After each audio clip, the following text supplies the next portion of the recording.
মৰমৰ ছাত্ৰ ছাত্ৰীসকল, আজি আমি অসম জাতীয় বিদ্যালয়ৰ তৃতীয় শ্ৰেণীৰ নতুন গণিতৰ অনুশীলনী 5ৰ ঘৰ 4 নম্বৰ, 5 নম্বৰ আৰু 6 নম্বৰ অংকখিনি আলোচনা কৰিম। 4 নম্বৰ প্ৰশ্নত আছে, 7ৰ লগত কি সংখ্যা পূৰণ কৰিলে 182 হ'ব? উত্তৰ কি লিখিম আমি? ইয়াত আমি পূৰণফল কোনটো পাইছোঁ? এইটো 182। ইয়াত লিখিম যে পূৰণফল সমান সমান 182। 7টো কি? ইয়াত আমাৰ এইটো হ'ল এটা সংখ্যা। আমি লিখিম যে এটা সংখ্যা সমান সমান 7। তেতিয়া আমি কি কৰিম? আমাক কি লাগে? আন্তঃসংখ্যা লাগে। অতএব লিখিম আমি যে অতএব আন্তঃসংখ্যা সমান সমান 182 হৰণ 7। এতিয়া আমি কি কৰিম? 182ক 7ৰে হৰণ কৰিম। 182 হৰণ কিমান আমি দিম? 7। 7ৰে দিলে কি হ'ব?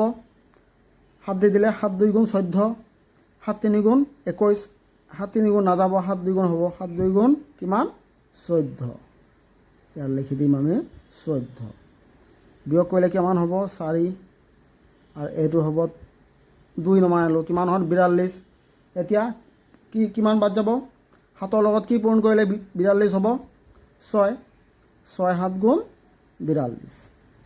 আমাৰ কি হ'ল? মিলি গ'ল। তেনেহ'লে আমি কি লিখিম? যে অতএব আন্তঃসংখ্যা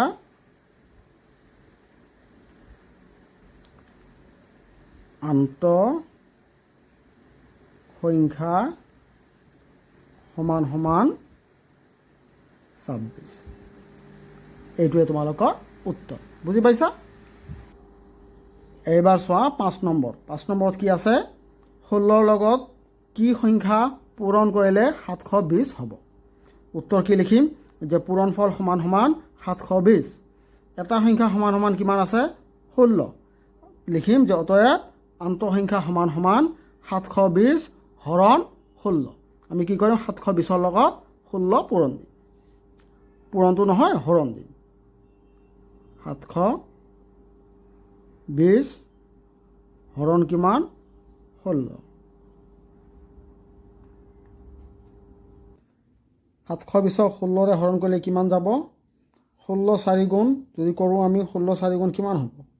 16 4 গুণ হ'ব আমাৰ কিমান? 64। 64 হ'ব। বিয়োগ কৰিলে কিমান হ'ব? 8। হ'লে নাই? 8। এবাৰ কি কৰিম আমি? শূন্যটো নমাই আনিম। শূন্য নমাই আনিলে কি হ'ল? 80। এইবাৰ কিমান বাদ যাব? 16ৰে 16 5 গুণ কিমান হয়? 16 5 গুণ 80। মিলি গ'ল। তেনেহ'লে কি হ'ল? আমি কি পালোঁ? তেনেহ'লে আমি লিখিম যে আমাক কি সংখ্যা পূৰণ কৰিব লাগে? আমাক কৈছে কি? যে 16ৰ লগত কি সংখ্যা পূৰণ কৰিলে? আমি লিখিম সংখ্যাটো কি হ'ব? সংখ্যাটো সমান সমান কিমান হ'ব? 45। এইটোৱে তোমালোকৰ উত্তৰ। বুজি পাইছা?